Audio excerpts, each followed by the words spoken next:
Hello students, मैं हूं आपकी एजुकेटर मेंटर शिवानी चक्रवर्ती और मेरे चैनल विज्ञान श्रोतालय में आप सभी का वेलकम है। फिर से मैं आपके सामने एक नए लेक्चर वीडियो को लेके आ चुकी हूं जो कि हमारे लाइफ प्रोसेस पार्ट 5 से है। इसके पहले मैंने पार्ट 1, पार्ट 2, पार्ट 3, पार्ट 4 पे डिस्कस किया हुआ था। आप में से जिन लोगों ने भी नहीं देखा है वो लेक्चर वीडियो, तो आपसे मेरी रिक्वेस्ट है कि आप सबसे पहले उसको जाके देख लें। आज हम बात करेंगे एलिमेंट्री कैनाल के पार्ट्स के बारे में। इसके पहले हमने माउथ कैविटी, ऑइसोफेगस, स्टमक और इंटेस्टाइन के बारे में बात कर ली हुई थी। आज हम कुछ पर्टिकुलर पेरिस्टलिटिक मूवमेंट के बारे में बात करेंगे, डाइजेस्टिव ग्लैंड और पेनक्रियाज के बारे में बात करेंगे।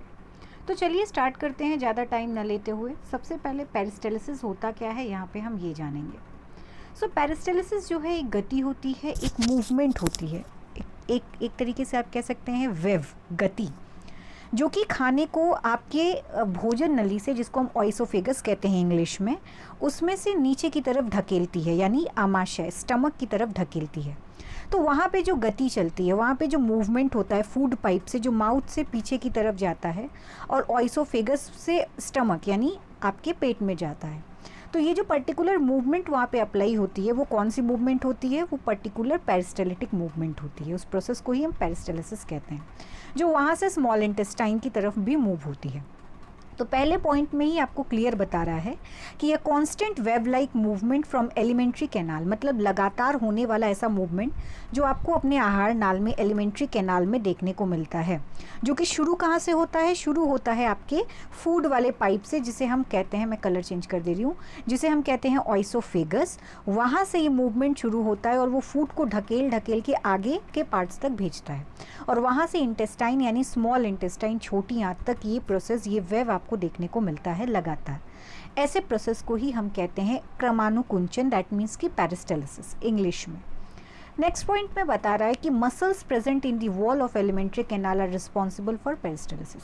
तो यहाँ पे होता क्या है, एक्चुअली होता क्या है कि इन सारी जगह की जो मांसपेशियाँ होती है वो बार बार सिकुड़ती हैं और भोजन को आगे की तरफ धकेलती है। तो यानी रिस्पॉन्सिबल कौन है इस मूवमेंट के लिए? मसल्स, वॉल ऑफ मसल्स, वहाँ की जो एलिमेंट्री कैनाल की मसल्स होती हैं वो ये पेरिस्टेलिसिस के लिए रिस्पॉन्सिबल होती हैं।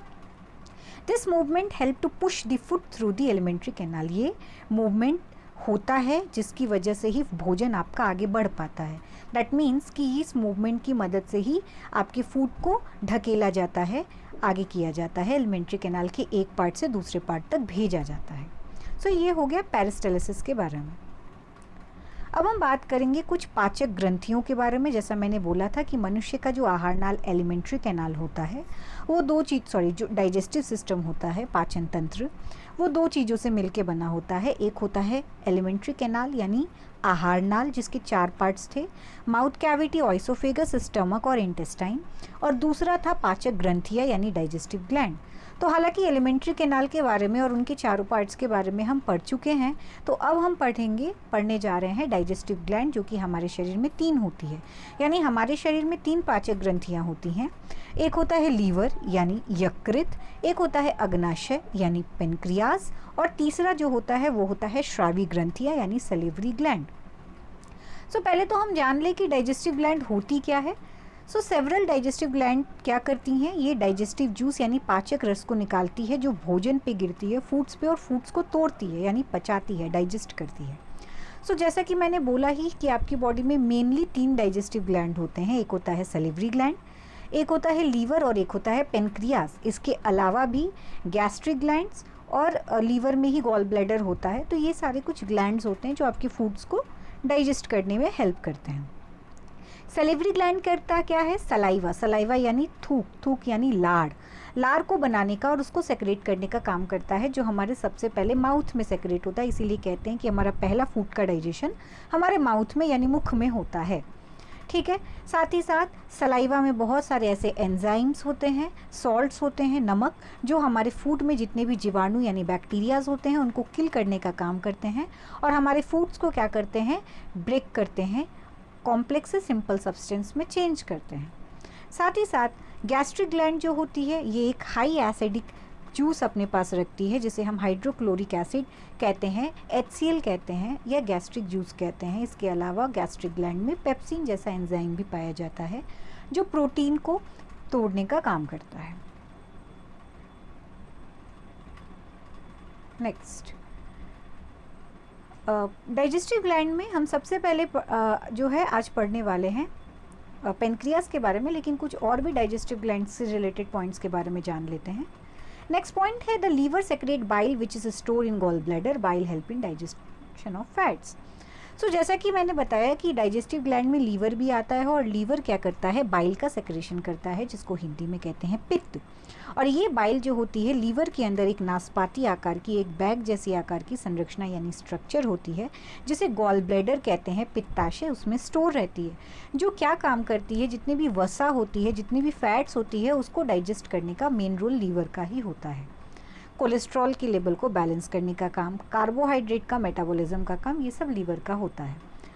नेक्स्ट पॉइंट में बता रहा है कि जो पेनक्रियाज होता है ये भी कई तरीके के डाइजेस्टिव एंजाइम्स निकालते हैं, जो फूड को क्या करते हैं, डाइजेस्ट करने का काम करते हैं, जैसे ट्रिप्सिन जैसे एंजाइम, काइमोट्रिप्सिन, लाइपेज, एमाइलेज, ये सारे के सारे पेनक्रिएटिक जूस के नाम से जाने जाते हैं, क्योंकि ये पेनक्रियाज निकालती है, जिसकी वजह से आपके फूड्स जो होते हैं डाइजेस्ट होते हैं ईजिली। अब हम बात करेंगे पेनक्रियास के बारे में। सबसे पहले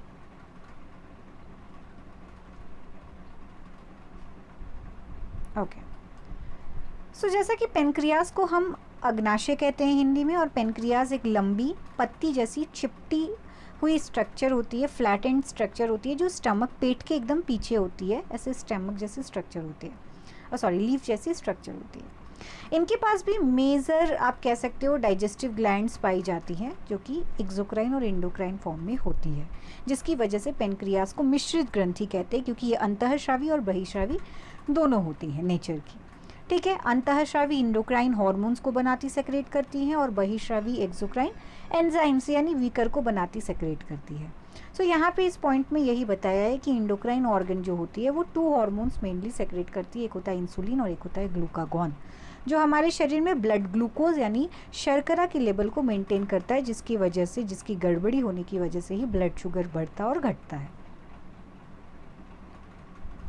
इसके अलावा जो एक्सोक्राइन वाला इनका पार्ट होता है वो क्या करता है, पेनक्रिएटिक जूस यानी एंजाइम्स, डाइजेस्टिव एंजाइम्स को बनाता सेक्रेट करता है, जो कि पेनक्रियास से निकलता है, जैसे ट्रिप्सिन, क्राइमोट्रिप्सिन, जो मैंने बताया ही था आपको, प्रोटीएज, ये सारे प्रोटीन को पचाने वाले एंजाइम्स होते हैं। इसमें कुछ और भी एंजाइम्स होते हैं, जैसे एमाइलेज, ये क्या करता है, स्टार्च मतलब मंड को डाइजेस्ट करने का काम करता है। पेनक्रिएटिक लाइपेज जो होती है ये फैट्स को पचाने का काम करती है। तो ये कुछ हमारे पेनक्रियास से रिलेटेड पॉइंट्स हो गए। ये आप डायग्राम भी देख सकते हैं कि किस तरीके से कितना खूबसूरत दिख रहा है आपका अग्नाशय, एक पत्ती जैसा होता है जो कि स्टमक के पीछे होता है, और ये ओपन कहाँ होता है, स्मॉल इंटेस्टाइन के पहले पार्ट ड्यूडेनम में, जो मैंने लास्ट में भी बताया हुआ था। सो ये आज की जो क्लास थी ये हमारी डाइजेस्टिव ग्लैंड, पेनक्रियाज और पेरिस्टालसिस मूवमेंट पे थी। बहुत जल्दी हम मिलेंगे एक नए पार्ट के साथ, लाइफ प्रोसेसेस के एलिमेंट्री कैनाल टॉपिक पे, जो कि एक नए पार्ट पे होगा। तब तक के लिए इतना ही। अगर आपको मेरा लेक्चर वीडियो अच्छा लगा हो तो आप शेयर, सब्सक्राइब और लाइक करना बिल्कुल भी मत भूलिएगा, और यस, कमेंट करना तो बिल्कुल मत भूलिएगा। फिर मिलेंगे अपने नेक्स्ट पार्ट के साथ। Thank you.